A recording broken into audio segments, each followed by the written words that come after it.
Morning 7:30 போலவே நானும் சக்தியும் எங்கள் பைக்கை எடுத்துகிட்டு கொல்லைக்கு கிளம்பிட்டோம். ராபர்ட் எங்களை தூரத்துலேருந்து பார்த்துட்டே ஓடியாந்துட்டான். போய் பார்த்தா கோழிங்க எல்லாம் வெயிட்டிங் லிஸ்ட்டில் இருந்துச்சு. எப்போ எங்களை திறந்து விடுவீங்க, எப்போ நாங்கள் வெளியில் போவோன்ற மாதிரி எல்லாம் வெயிட் பண்ணிகிட்டு இருந்தது. சக்தி எல்லாத்தையும் திறந்து விட்டான். திறந்தோடனே பாருங்கள் அது எப்படி ஓடுதுன்னு.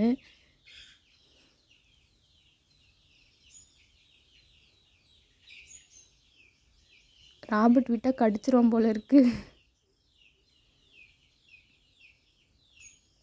எல்லாமே ஓடி போச்சுங்க. ஓடி எல்லாமே மேய்ச்சலுக்கு போயிடுச்சுங்க. போயிட்டு எப்படியும் ஒரு 1/2 hour போல் ஆகும் திருப்பி ரிட்டர்ன் வரத்துக்கு. அதுங்க வரத்துக்குள்ளே அந்த கொட்டாயெல்லாம் நாங்கள் க்ளீன் பண்ணி வச்சுருவோம். க்ளீன் பண்ணி வாட்டர் பாட்டிலெலாம் வாஷ் பண்ணிவிட்டு திருப்பி தண்ணி எல்லாமே ஃபில் பண்ணி வச்சுருவோம் திருப்பி கோழிங்க எல்லாம் வரத்துக்குள்ளே. காலையிலே எங்கள் கொல்லைக்கு அழகான ஒரு மயில் வந்துருந்துச்சு. அது கிட்ட போய் எடுக்கணும்னு எனக்கு ஆசை தான். கிட்ட போகிறதுக்குள்ளே ஓடிடுச்சு என்னை பார்த்தோன்னே. நிறைய கொக்கு நின்றுது போல் இருக்குது. இந்த சக்தி பையன்ட்ட என்ன சொன்னால் அதெல்லாம் ஃபாரின் பேர்ட்ஸுன்னு சொல்லி என்னை ஏமாற்றிட்டேன். கிட்ட போய் பார்த்தா எல்லாம் நாரை கொக்கா இருக்குது. அதுவும் நாங்கள் போனதும் எல்லாமே பறந்துச்சு. பார்க்கவே அழகாக இருந்துச்சு அந்த சன்ரைஸ் கூட எல்லாமே பறக்கும்போது.